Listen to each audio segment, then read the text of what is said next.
We begin our French Open coverage with one of the most famous faces in the world of tennis. Maria Sharapova is chasing history here in Paris. She's won all the Grand Slams except the French Open. But as the world number 2 tells Pedro Pinto, she's ready to change that. Maria Sharapova knows how to win a slam. Wimbledon, the US Open, the Australian Open, she's conquered them all. But clay has always been the stumbling block, keeping her from completing a Sharapova slam. Now, after a strong season on the dirt, she enters Roland Garros with a newfound confidence on clay. I think you've said in the past that on clay sometimes you felt like you were a cow on ice. It hasn't looked like that recently, so how are you conquering the surface? I occasionally still feel like that, and I'm sure I still look like it too, once in a while. Oh, the first few days on clay are just brutal, especially like the practices. You know, you're just getting your footwork down and the movement, and it's so frustrating. And I never crack rackets, but I mean, those first few days, like, crack rackets all the time, like two. Like, get me extra rackets. But over the years, I think the biggest key for me is just being physically stronger. So yeah, so it's been nicer, less rackets cracked. So does that mean that you like your chances for the French Open, and how driven are you to achieve that this year since you feel so comfortable?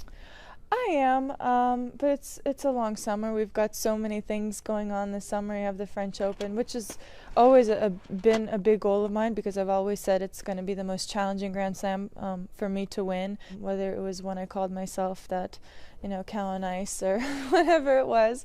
But, you know, if I go there and I play well and physically I'm healthy and I feel great, there's no reason why I can't win it.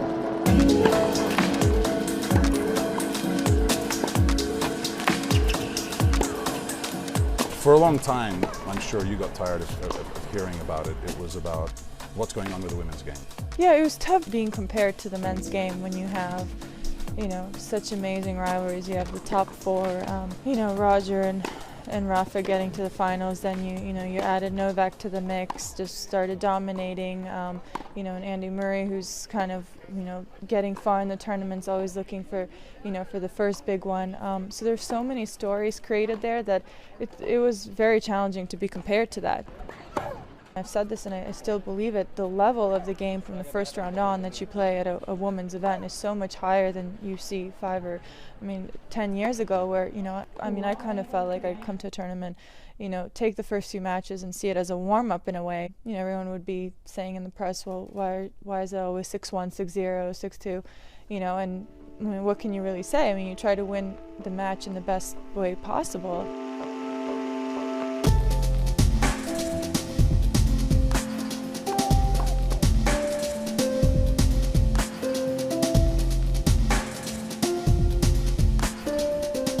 So what is the one thing that gets you up in the morning?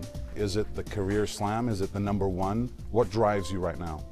Oh, none of those things. Certainly not the first thing I think about in the morning, because you know, I've played tennis since I was 4 years old, and I mean, when you're in a match situation and you can be losing or you're winning, there's so many emotions that go into that. There's just so many feelings that even when I was away from the game for 9 months with the shoulder surgery and trying to get back, I never ever felt, and so many things that I did off the court, just great experiences, met, you know, wonderful people, got to work on amazing projects, but nothing gave me that feeling of being in those positions where I had to pull out a match when I was losing, had to close it out when it was, you know, when maybe I didn't expect myself to win. It's such an adrenaline rush, which you don't get in many things in life. Not that you wake up in the morning every day feeling like that.